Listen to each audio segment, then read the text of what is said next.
I'll say good morning, but it's afternoon. So I'm going to say good afternoon, everybody. And again, you're getting me behind a little bit. So tomorrow I'm going to come in and probably do a couple hours to catch up again. I thought I was caught up.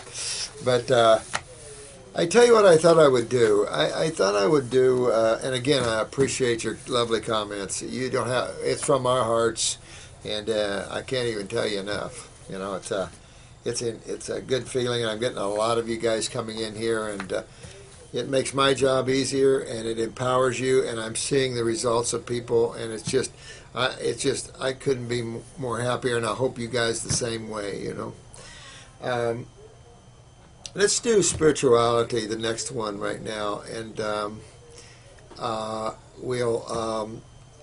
cut off, and then we'll do question and answers because I've got a lot of questions here that I've got to catch up with here.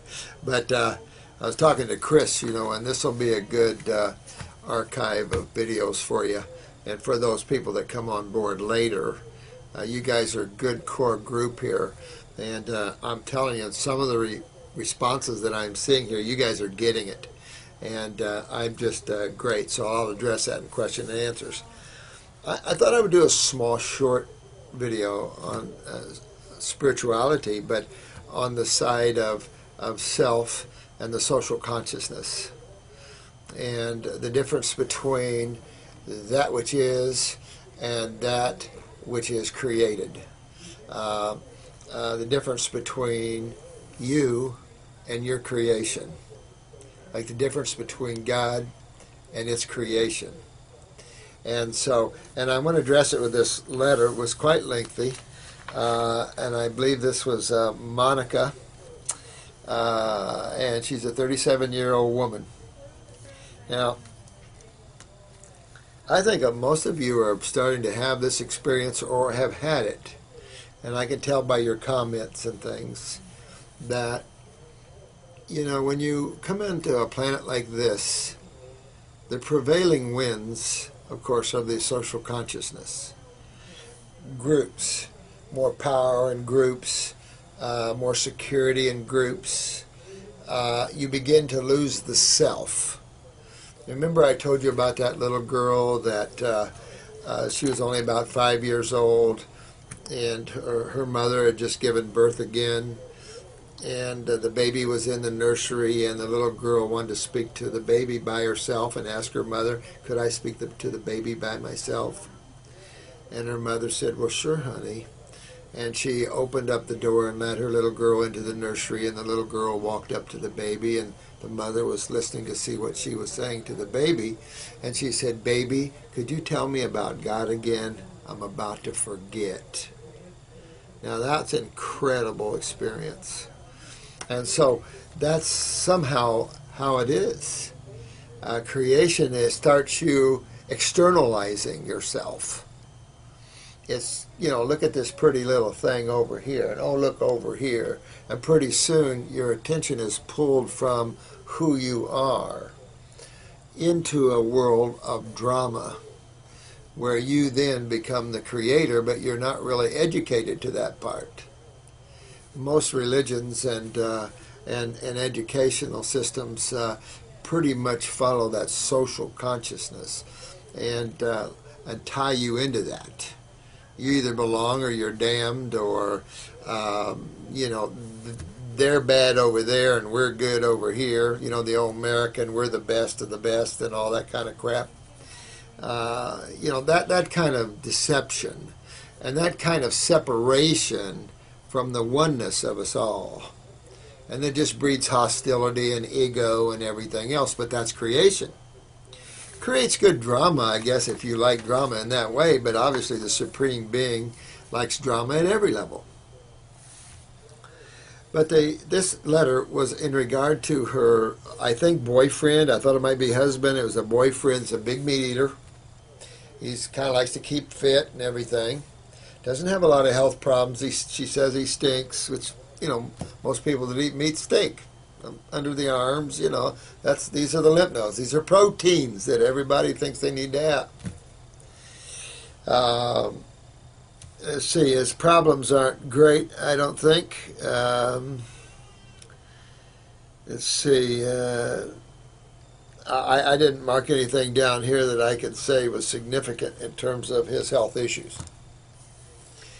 Her issue is that she has stopped eating meat, not because of the health of it, because she sees it as the mama bear that had the gallbladder being drained constantly, which I've never heard of anything like that. I just can't imagine what that was. But any slaughter of animals, and the slaughter of plants, we do the same thing with plants. We slaughter things.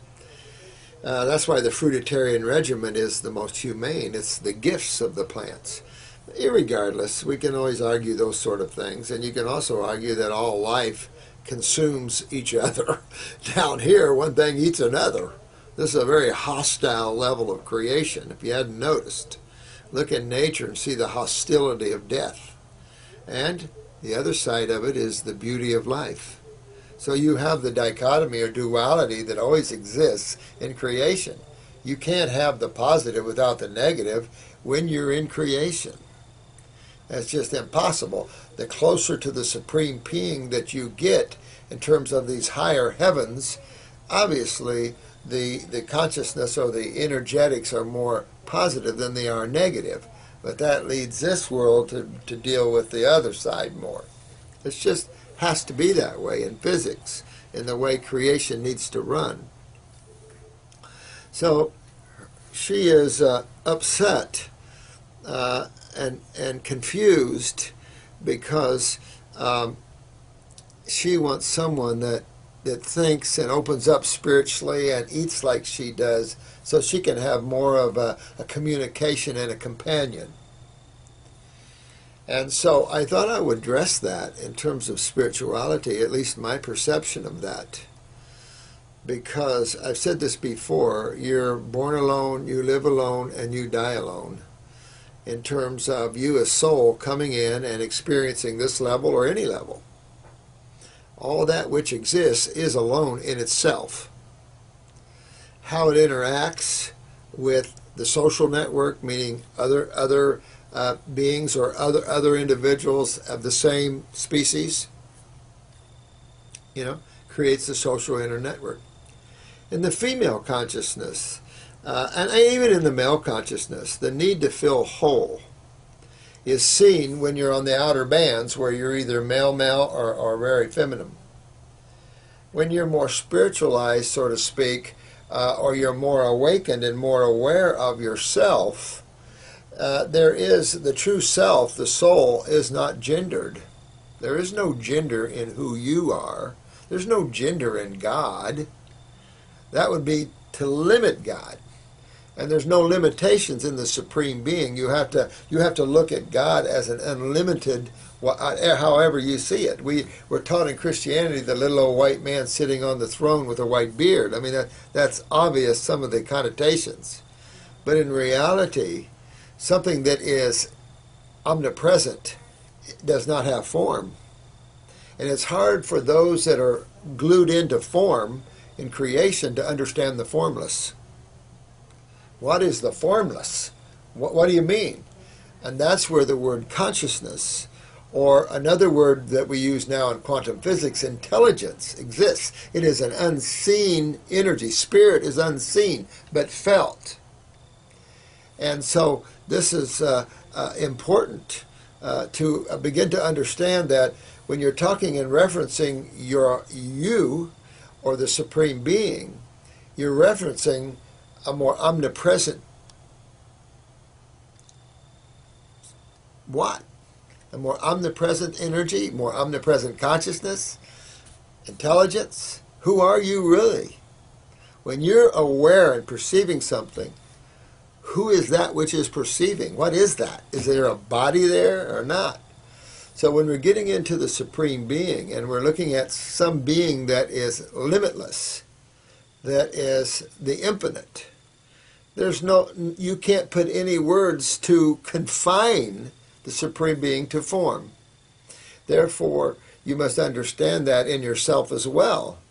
So when we take on forms, we are involved in duality, and we either take on a male or female form, or depending what species or whatever, it depends on that. Some species are both male and female in one form. So in the Homo sapiens species, which is where basically who I'm talking to now, we either take a body of a male or a body of a female, but we can be very feminine in a male body and feel female because we identify with that side of the force. And the same thing with women. Women can feel very male, very tomboyish and very male. However, you're neither one of them. You're only using these bodies and these steroids and hormones and all these factors that influence these bodies. You're only using them to experience life. So when it comes to relationships, in physics, opposites attract. And that's kind of how creation is. You generally end up being with someone that is of opposite to you, because that makes you whole, even though you don't understand that. That's up to a certain point. At a certain point when you awaken and your energies become balanced, and you're neither male nor female, yet you're both, then you're more whole. The difficulty is when you get to these levels of spirituality, we still hang on to those needs to have a connection, an individual, someone to feel the aloneness.